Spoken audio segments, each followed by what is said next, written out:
And what is good, my good folks? C4 is back with another exciting tutorial. So today we're going to talk about animation, and not just any animation, character animation. We're going to talk about heroes and villains. But first of all, we're going to talk about IBIS Paint and how to animate in IBIS Paint. We're going to talk about doing cutscenes, and we're going to talk about how to animate an object being thrown at another object, all that good stuff. And don't forget, make sure you like and subscribe to my channel so that way you can get that notification for more new content. All right, so let's go ahead and get started. IBIS Paint is the topic today. As you guys already know, IBIS Paint does have a lot of ads. So if we do run into an ad, I will speed up the video. So let's talk about how to open up a new template. You want to go to your gallery, and as you can see, I have a whole lot of stuff here. First thing you want to do is go to the plus button. Then you want to scroll down. You're going to see a section that says animation. I'm going to go with 3/4 LD. Okay, I'm going to keep it 12 frames per second.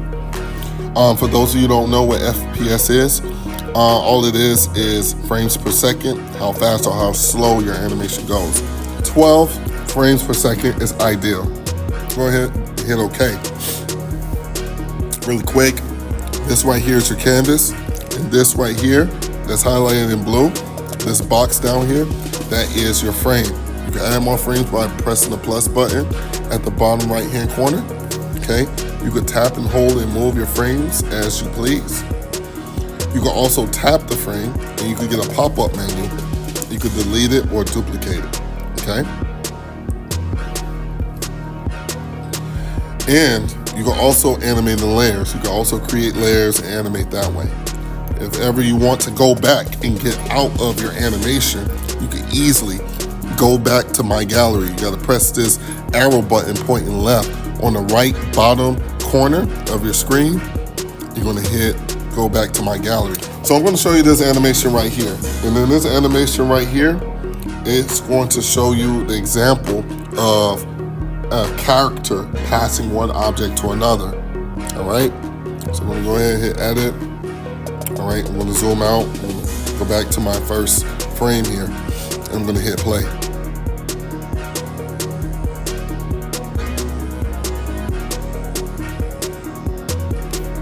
All right. So I'm going to show you how to create this step by step. Y'all ready? Let's do it. All right, first things first. In this frame, I have my bad guy, and he's going to initiate the bomb or the missile, and it's going to be thrown at our protagonist, which is this guy right here. Okay? And then he's going to kick it, some impact frames, and kick the missile. Now, let's talk about cutscenes. All cutscenes is just simply a different scene. So this scene, you see your bad guy, and then this scene, you see the button. That is what you call a cutscene. Now, if you notice, you can see our bad guy kind of like faded in red in the background. That's an onion peel. That is an animation term, so that way you can see the previous frame. All right? That's all that is. The previous or the next frame. The next frame, I believe, is in green, so you can see that right there. I'll circle it. All right, so ideally what you want to do is you want to draw a character. Draw a scene with your character. It could be the villain, the hero, the protagonist, or the antagonist. Draw a character. If you don't know how to draw a character, go ahead and draw a stick figure. All right? I'm not going to show you how I drew this character. I'm just going to have it here so that way you can see it. You could go to your brush tool, all right? And I highly suggest that you color your character or your villain a certain color that looks like a villain or looks like a hero. All right, you can choose any one of these. You're going to choose your color by going here, and then you're going to choose the shade of your color. All right, so you draw out your character. That's your first scene. Have your character do something or just show them, and then for the next frame, all right, you want to show your next scene. So my next scene is a button and just the button alone. All right, so notice it went from the villain to the button. That is a scene cut. Y'all got that? Great. So what I did was I increased the duration of my frame. And how did I do that? I simply went here and I boosted it to 5, and I gave me 0.41 seconds. All right, and I believe for the next one I just kept it at 1. Okay, now the longer you have the duration, the longer the animation is going to be. All right, that's how that works. Now when I move on to the next one, which is this one, the duration is at 6. So the one for the button is at 6, which is 0.50 seconds. It's not even a second. All right, but what that does is that eliminates having a bunch of frames. So let's move forward. So I animated the hand. I'll show it frame by frame. A hand pressing and clicking the button. All right. And when he pressed the button goes down and then pops up a little bit. Okay. And once he is done, I go to the next scene. Is with the cannon firing. All right. So I made it look a little goofy, and I had it bend back a little bit, and then boom. All right. So that's my next scene. Now, in your case, you can actually have the character throw an object. You can have a character spit an object, or they can have magical powers or energy blast, whatever you want. This is the next scene. You could call this scene 3. So we got scene 1, scene 2, and scene 3. So basically it's a bunch of scenes all compacted on one project. You follow me? Cool. Now, you could draw whatever you want to draw, but if you want to use my idea, go right ahead. All right? So the cannon fires. I'll show you how it's done. Okay? This is the first frame on the cannon. So it draws back a little bit and then fires. Okay? So I had a little scribble fire. It's nothing fancy. And then I drew a little bit of a fire, scribbled everywhere, and I had it separate. And then the smoke, you see pieces of it. So notice it goes boom, it stretch, and it goes back, and it goes back out. Now, how did I do that? I used the lasso tool, and what I did was I circled the object that I wanted, like that. And once I had it, I used the transform tool, all right? And then I went over to perspective form, and then you see these dots? All I did was move it, okay? And that allowed me to move the object without having to redraw it. I hit the check sign.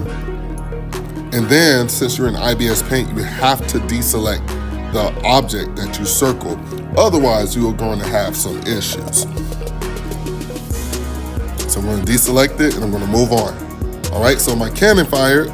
So the next thing I did, I have my scene where I have the missile coming. Now, I was a bit more fancier with this. You don't have to do all this, all right? This is very easy. All I did was have scribble move in this direction that I'm pointing. And then I had the missile come through in a perspective shot. You could keep it straight ahead, all right? You could draw a missile going like this if you want, just so you can see visually. You can have the missile going like this, in this direction, if you don't know how to draw perspective drawing, all right?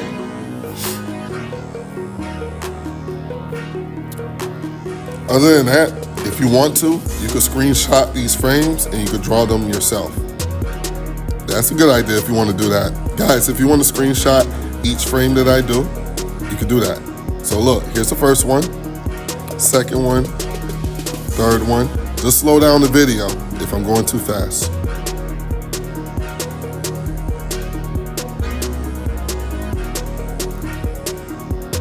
Ignore the red and the green. Ignore the red and the green. Just trace the black lines. Again, screenshot each frame and crop it out. And then you could take it in IBIS Paint and you can trace it. All right? The black lines only. Black lines only. All right, scene cut. Here's our hero. Our hero, if you notice, it kind of supposed to resemble Sonic a little bit, but it's like a boy. And it's a really bad cut, but hey. So he turns around, and then the next scene, I have a blank frame because his foot is coming out of nowhere and it's about to kick. Right? And then the flash frames come. All right, impact frames, my bad. Impact frames are pretty simple. It's just how you do it, all right? So what I did was when the foot came towards the camera, I scribbled it, and then you put a black background, and then you add like little sparks and stuff. And then once you add the little sparks, all you do is add black and white frames, all right? White frame, black frame. White frame, black frame, all right? That looks green only because of the onion peel, all right? So you see? And then I cut to this scene with the character actually kicking the missile, okay? Kaboom. And that's it. So when you play it all together, you basically get this. So you see how I did the scene cuts? And once you play it together, it actually looks like some kind of little mini production here, okay? And that's what you want. This right here is the last scene. The impact frames are his own scene. So you see, the kick is his own scene. The character turning his head is his own scene. The missile coming at the character is his own scene. The missile being fired is his own scene, and the button being pressed is his own scene. And the villain being in the shot is his own scene. All right, once you're done with that, you press this button right here, the arrow that points left to the bottom right of the screen. You could go to save animation, and then you hit OK. All right, and that's it. And that's how it's done, folks. Thank you for watching.